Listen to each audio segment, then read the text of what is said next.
J'ai l'impression d'être une biscotte. Ah oui. Être à la fois mince et craquant et transparent. Comme je suis végétarien, ils m'ont fait croire qu'ils m'avaient fait manger du poulet. C'est-à-dire que le film, c'est très vulnérable. Ça dépend des personnalités. Moi, c'est vrai que ça peut me faire de la peine. Aujourd'hui sur Runtime, je reçois Michel Gondry, réalisateur mondialement connu pour Eternal Sunshine of the Spotless Mind, L'écume des jours et plus récemment Le livre des solutions. Il a aussi réalisé des clips pour les Daft Punk, IAM et les Rolling Stones, rien que ça. Je vous laisse faire un petit clap quand vous êtes prêts. Maintenant, Oui. vous voulez entendre le clap le plus fort? Ça fait très mal, mais je peux le faire. Ah ouais. Comme un pétard. Ça fait super mal. Les claps au cinéma, c'est pas un mythe, vous les faites vraiment avant chaque scène? Ce que je fais, oui. Ce que je fais beaucoup, c'est que je n'arrête pas les prises. Je reprends au début en ne laissant que les accessoiristes parce qu'ils sont obligés de remettre les objets en place, mais j'empêche les maquillages, costumes, coiffures de venir envahir les acteurs parce qu'on perd toute la concentration, l'énergie. Quand on fait une prise de 2 minutes, par exemple, au début c'est froid, puis ça se réchauffe et ça prend ça devient plus énergique, plus dynamique. Donc à la fin de la prise, ça a vraiment l'énergie que j'aurais aimé avoir au début. Donc je renvoie tout de suite les acteurs au début et j'empêche les techniciens intervertir. Oui, bah oui. Non. Il faut pas... Intervertir? Ouais. Non. Non. Intervertir, non. Enfin, Non, intervenir. Oui. J'ai du mal avec les mots. Ah oui. Je sais pas ce que j'ai. Ça arrive. Donc là, ce film, Maya, donne-moi un titre, vous l'avez fait avec votre fille. Ça, c'est mon papa. Et Maya, c'est ma fille. Quand j'étais à l'autre bout de la planète, je lui ai demandé de me donner des titres d'histoire. Pourquoi ça comptait pour vous? Ce qui est génial, c'est quand on a la possibilité de fabriquer ou d'offrir à quelqu'un et que ça ne peut aller que pour cette personne. C'est complètement unique. Je pourrais pas le donner à une autre personne. Donc c'est comme les cadeaux de Noël. Des fois on en trouve un, on se dit ah ça c'est pour cette personne et pas une autre. Et donc quand on a la chance de pouvoir dessiner, tu vois, des histoires, c'est un peu ce qui se passe. Au départ c'était ça. C'était vraiment que pour elle. Et puis on s'est pris au jeu. Elle s'est mise à me demander des histoires en me donnant les titres. C'était pour la divertir et lui montrer que je pensais à elle, et puis faire justement des choses qui sont uniquement pour elle. Mais c'est intéressant, c'est-à-dire qu'à chaque fois que vous allez écrire un film, vous allez penser à un acteur précis. C'est vrai que parfois on écrit un film en pensant à un acteur, mais on peut pas... Ça dépend qui on est, mais dans les films on fait toujours des compromis parce que ça coûte des sous, etc. Alors l'acteur de toute manière qui est choisi en dernier, c'est l'acteur dont on va se souvenir, mais parfois c'est pas le premier choix. Et puis ce film, c'est aussi une nouvelle collaboration avec Pierre Ninet qui accompagne en fait le film un peu en voix off. Oui. Pourquoi vous avez choisi de refaire appel à lui comme ça? Je l'avais sous la main. Non, mais il a fait beaucoup de voix off dans le livre des solutions et en tant que narrateur, il était vraiment très très bien. Et voilà, je trouve que c'est un super acteur. Il a une diction vraiment impeccable. Il m'a fait un cadeau d'une certaine manière en acceptant. Ah oui. Et voilà, il n'y a pas plus à expliquer. Moi, ça me paraissait logique. Moi, j'aurais pas pu le faire. Donc, c'est même quand il parlait pour moi, quoi. Ah oui. Mais ça me va. Enfin, en tout cas, c'est super ce qu'il a fait. Il vous impressionne vraiment dans toutes les circonstances, quoi. Il a beaucoup de talent. Oui, c'est impressionnant, mais comme de toute manière, il fait un métier que je pourrais pas faire, je suis impressionné à la base. Mais c'est aussi, je dirais plus, je parlerais plus d'affinité que d'impressionnement. Ouais, ok. Non, mais c'est bien d'avoir des bonnes relations comme ça avec les acteurs. Vous dessinez beaucoup aussi. Pourquoi au cinéma ça vous aide de faire des dessins un peu sur des storyboards? J'ai lu que vous faisiez ça. Mais c'est un moyen, le dessin, c'est un moyen de communiquer qui est universel, qui parle et qui montre aussi qu'on fait un effort pour aller vers les gens. On montre qu'on apprécie le travail manuel, donc on apprécie le travail des techniciens. Et je pense que le dessin par exemple pour les décorateurs, ceux qui vont fabriquer les voitures ou les objets. Ça permet d'obtenir vraiment ce qu'on veut sans avoir l'impression de forcer les gens. Parce qu'ils apprécient le fait que je me donne du mal à faire des dessins, et parfois je fais même des maquettes, et ça me permet vraiment d'obtenir des choses vraiment que j'ai en tête, sans avoir à imposer. Oui, c'est vrai, c'est bien. Ici, on a tous 20 ans. Est-ce que vous vous souvenez de votre vingtaine, vous? Ouais. Ça ressemblait à quoi? Quels souvenirs vous gardez? J'avais pas de copine. Ça vous a marqué? Ah bah ouais. J'ai dû attendre 23 ans. Ah oui? Ouais. Et à 23 ans, déjà, vous bricoliez. Est-ce que vous avez ces souvenirs un peu de ce jeune? J'ai commencé à boire des bières dans les fêtes, par exemple, à 16 ans. Mais bon, ça n'a jamais été énorme avec 2 bières. La première fête que j'ai faite, j'avais bu 2 bières.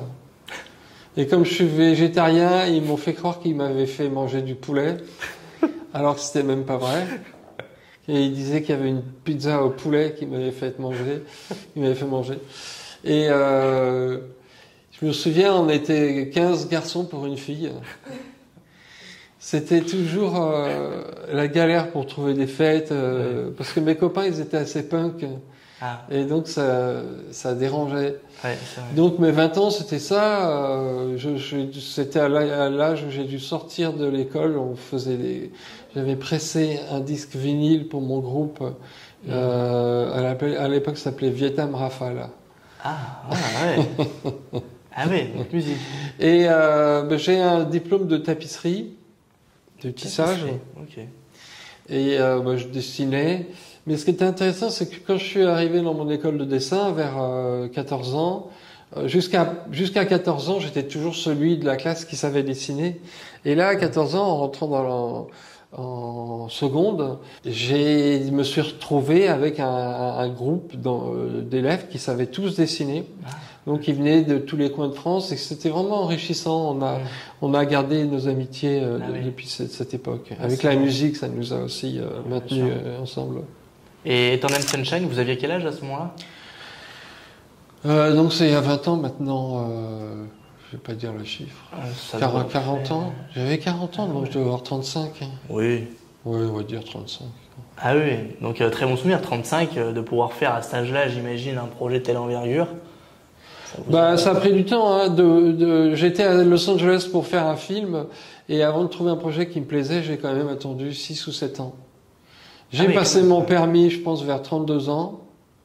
Donc je conduis un peu comme une grand-mère, très près du volant pour regarder devant le capot. Ah oui. Je prends pas de risque aussi, donc c'est assez sûr. Mais comment on vous l'a proposé ce film? Est-ce que vous y avez cru? Parce que vous dites que vous avez attendu tellement de temps. Alors, ce qui s'est passé, c'est que Spike Jonze, qui faisait des clips un peu comme moi, il a rencontré ce scénariste, Charlie Kaufman, et il faisait ce film qui était très bien, qui s'appelait Benjamin Malkovich.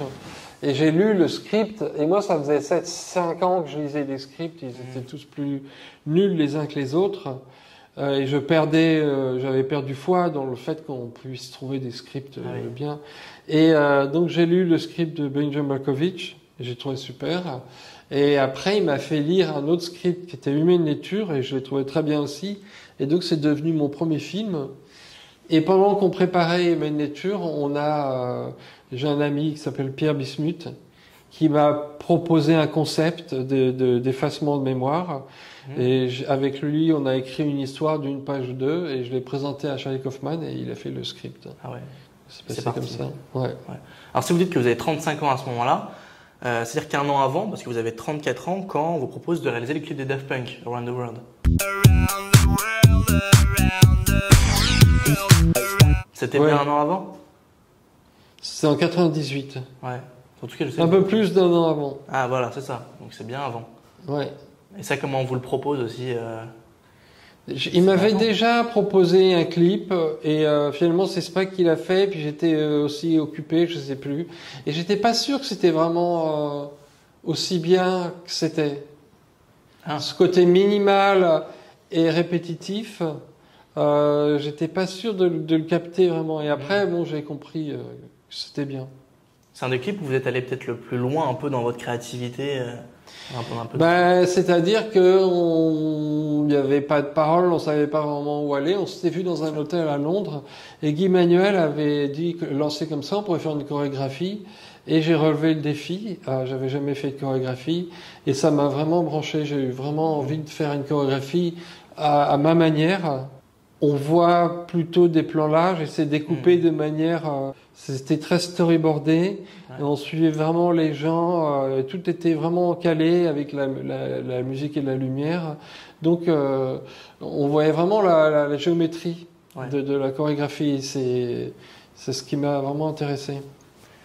Et donc c'est vrai qu'à chaque fois vous êtes derrière la caméra, vous touchez à beaucoup de choses, mais ça vous a jamais intéressé peut-être d'aller devant la caméra Dans l'équipe des jours, j'ai joué un petit peu j'ai joué le rôle du docteur, donc j'avais quand même 4 scènes, mais ça m'a pas vraiment plu de le faire. J'avais l'impression d'être une biscotte.